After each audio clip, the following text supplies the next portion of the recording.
Murdering guests beneath your roof is an age-old tradition that is always sure to get your Yelp rating lowered. In A Song of Ice and Fire, the twins definitely have a 1-star rating. Aside from the grumpy manager, the creepy employees, and the jellied cow brains, you might show up to a wedding and get a sword put through your neck. Good music, though. And so he spoke, and so he spoke. In both Game of Thrones Season 3 and Book 3 of A Song of Ice and Fire, the Red Wedding is the climactic event of the story. Like a lot of parts of George R.R. Martin's world, the Red Wedding takes inspiration from a real-life historical event, the Black Dinner. Also like real history, plot armor doesn't exist, and just like his father Ned, whose death in Book 1 set the story in motion, Robb Stark's death at the Red Wedding brings the first act of A Song of Ice and Fire to a close. The Black Dinner is a legend more so than a well-documented historical fact. Of what follows, only the main players involved and their deaths are known for a fact. The dinner itself may have been dramatized or exaggerated for the sake of a good story. But after all, a good story is what truly matters in the end. There's nothing in the world more powerful than a good story. And who has a better story than Bran the Broken? He can't father children. In 1437, King James I of Scotland was assassinated in a sewer. In his younger days, he fought in France with King Henry V, but upon his return to Scotland, his reign was troublesome and a lot less cool. By the end of his life, there was a conspiracy amongst dissatisfied nobles in James's court, including his uncle Walter Stewart. So they broke into his residence in a monastery and murdered him in a sewer. James's son James became James II of Scotland. He was only 6 years old when he became king, so he couldn't rule by himself yet. His regent was his older cousin, Sir Archibald Douglas. Sir Archibald died in 1439 of a fever, and his death resulted in a power vacuum and a deadly chain of events leading up to the Black Dinner. Let's meet our main conspirators. When Archibald Douglas died, he was succeeded by his son, William Douglas, as Earl. But William was only 16 and couldn't be expected to take the reins of government for King James II. So the Regency of Scotland was then split between Sir William Crichton, Sir Alexander Livingston, and William Douglas's great-uncle, James Douglas of Balvenie. Crichton and Livingston were uneasy about the power and influence the Douglas family held over Scotland, and William's great-uncle James of Balvenie likely wanted to usurp the power of the main Douglas line for himself, so he teamed up with Crichton and Livingston. Think of James Douglas sort of like Arnulf Karstark. He was the great-uncle of Lord Harryon of Carhold, and conspired with the Boltons to get his great-nephew Harryon killed, and claim rulership of Carhold for himself and his son Cregan. Never trust a great-uncle. James of Balvenie had the most to gain out of our three main conspirators. If he could kill his great-nephew William, he'd become the 7th Earl of Douglas, the most powerful magnate in Scotland. So James Balvenie, William Crichton, and Alexander Livingston plotted behind the young King James II's back to reduce the power of the late Archibald Douglas's family. William Douglas, the 16-year-old 6th Earl of Douglas, was friends with Sir Malcolm Fleming, whose father died fighting James of Balvenie at the Battle of Long Hermiston Moor. The alliance of William and Malcolm concerned James of Balvenie. If William should one day succeed his father Archibald as the Regent of Scotland for James II, then Balvenie might be screwed for his part in the death of Malcolm Fleming's father. There is the setup for the Black Dinner. A young King James II manipulated by his advisors Crichton, Livingston, and Balvenie to reduce the power of Clan Douglas, led by the 16-year-old William. Before we move on to the dinner itself, let's look at what it inspired: the Red Wedding.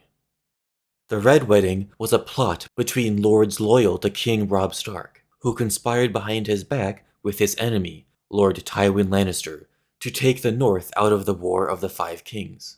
The key difference here between the Black Dinner and the Red Wedding is that the Starks and the Lannisters were at war, while Scotland was in peacetime. Well, peacetime for medieval Scotland wasn't exactly peaceful, but there wasn't a war. George R.R. Martin took inspiration from the events surrounding the Black Dinner plot and bumped it up to 11 to fit within the confines of his fantasy epic. Let's meet the conspirators of the Red Wedding. The first one is obvious, Lord Tywin Lannister of Casterly Rock, who fought for his grandson, King Joffrey Baratheon.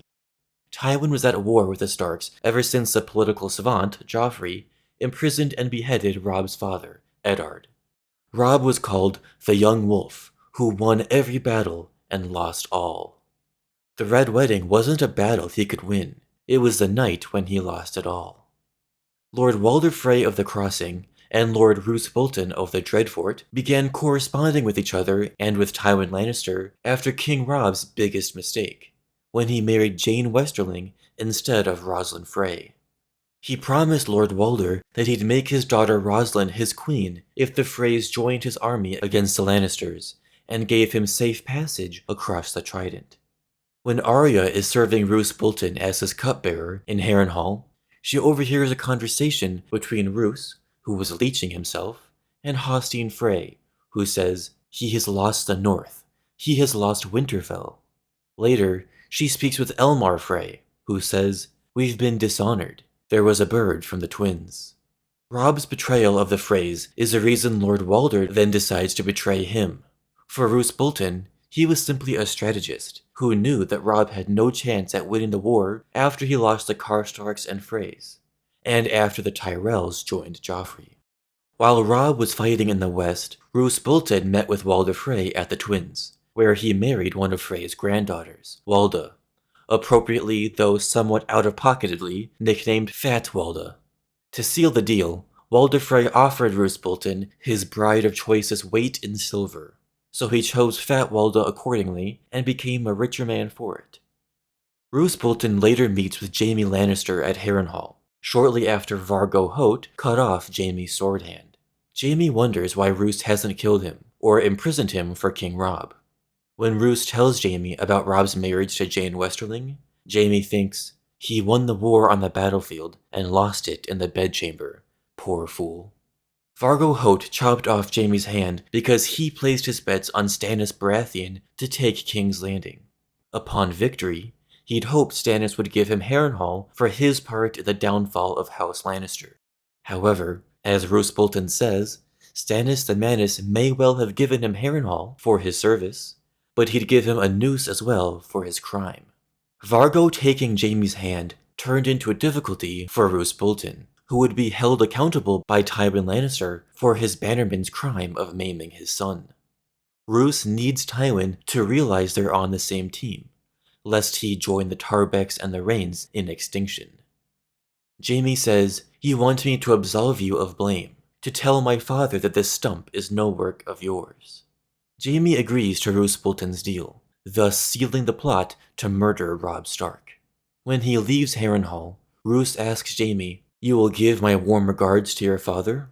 And Jaime responds, "So long as you give mine to Robb Stark." What's funny about Roose and Jaime's conversation is the blatant foreshadowing by George R.R. Martin. At one point, Jaime threatens Roose with a butter knife, and Roose says, "'Tis scarcely chivalrous to threaten your host over his own cheese and olives. In the North, we hold the laws of hospitality sacred still." And he'd go on to put a dagger through Robb Stark's heart, despite the laws of hospitality granted unto him by Walder Frey. When Roose stabs Robb, he tells him Jaime Lannister sends his regards. Let's go back to Scotland. There were only 3 conspirators of the Black Dinner: William Crichton, Alexander Livingston, and James Douglas of Balvenie. It took 4 conspirators, plus many other members of House Frey, to organize the Red Wedding. The motivation for the Black Dinner was to break the Douglas power from Scotland, as they were the rulers during the minority of King James II. The head of House Douglas was 16-year-old William Douglas, who was invited to Edinburgh Castle on November 24, 1440. His younger brother David attended as well.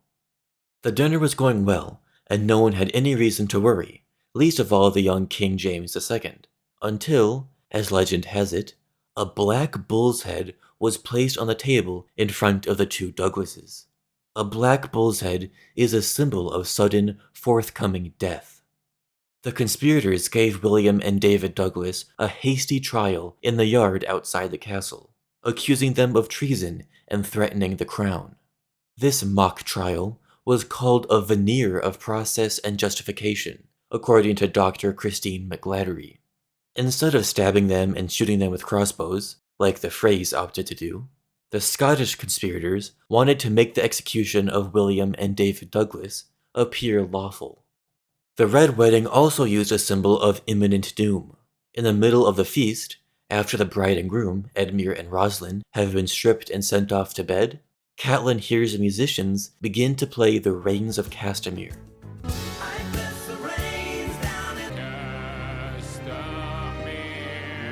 The music drowned all other sound, echoing off the walls as if the stones themselves were playing. Robb staggered suddenly, as a quarrel sprouted from his side, just beneath his shoulder. If he screamed then, the sound was swallowed by the pipes and horns and fiddles. Catelyn saw a second bolt pierce his leg, saw him fall. Up in the gallery, half the musicians had crossbows in their hands instead of drums or lutes. The Rains of Castamere is sung from the perspective of Lord Rain of Castamere, who rebelled against Tywin Lannister, who ended up exterminating the entire House of Rain. The Lord of Castamere sings, "And who are you," the proud lord said, "that I must bow so low?" In the Red Wedding, the lyrics apply to Walder Frey and Roose Bolton, two proud lords who no longer wish to bow to Robb Stark. Unfortunately, Robb isn't able to get revenge against his betrayers like Tywin was. Perhaps in future A Song of Ice and Fire books, we will see Arya Stark or Jon Snow avenge their brother Robb and crush the Boltons and Freys.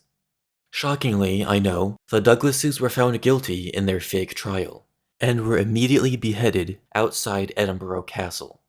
Some sources claim that the young King James pleaded for their safety, and that the boy had no part in the killings. Regardless, James of Belvany became the 7th Earl of Douglas after William's death, and was also styled James the Gross for his enormous size and potential kinslaying. It should be noted that it's unclear whether or not James Douglas was the main conspirator of the Black Dinner. It would make sense, because the death of his great-nephew William made him the most powerful lord in Scotland. Or perhaps he wasn't the architect of the murders, but simply complicit, agreeing to allow Crichton and Livingston to do their thing as long as they make him the Earl of Douglas. Crichton and Livingston kept their high positions in government, and the three men got away with murder scot-free. As it turned out, King James II grew into something of a Douglas killer himself. After James the Gross died, his son William succeeded him as the 8th Earl of Douglas. When William was traveling in Rome, James II was attacking his lands. When he returned to Scotland, King James summoned him and promised him safe conduct. But when William arrived, James demanded that he break his alliance with Alexander Lindsay, the Tiger Earl of Crawford, and John of Islay, the Earl of Ross. These three earls had formed a bond against all men, including the king. William Douglas refused to dissolve the alliance, so King James threw a fit and personally stabbed him numerous times. William's younger brother James succeeded him as the 9th Earl of Douglas, but spent his life fighting the king for revenge, and then exiled in England. He was taken prisoner in 1484, and died in 1491, thus ending the Black Douglas line. The Red Wedding saw the death of a king, his mother, and over 3,000 Northmen, including the most tragic death in the series, Daisy Mormont, the rightful queen in the north. It was an absolute slaughter, a dramatic climax to wind down the first act of A Song of Ice and Fire. By comparison, the Black Dinner was far more innocent, as only William Douglas, his brother David, and their associate Sir Malcolm Fleming were killed. George R. Martin once said, "You can't write about war and violence without having death. I killed Ned because everybody thinks he's the hero, and that, sure, he's going to get into trouble, but then he'll somehow get out of it. The next predictable thing is to think his eldest son is going to rise up and avenge his father. And everybody is going to expect that. So immediately killing Robb became the next thing I had to do. George R.R. Martin can pick and choose where tragedy strikes in his stories, but real life is unpredictable and often a lot more bland. Maybe a black bull's head really was put on the dinner table in front of William Douglas, or maybe not. But the core idea of the Black Dinner, in which guests are killed at a feast, dishonoring the laws of hospitality, are borrowed by George Martin for the Red Wedding. Scotland wasn't really at war. The Black Dinner was simply a power play by a group of nobles to improve their own standing. The Red Wedding, however, essentially secured victory for the Iron Throne in the War of the Five Kings. In the aftermath of the Red Wedding, Tywin Lannister says, "Explain to me why it is more noble to kill 10,000 men in battle than a dozen at dinner." This is a question George wants his readers to consider.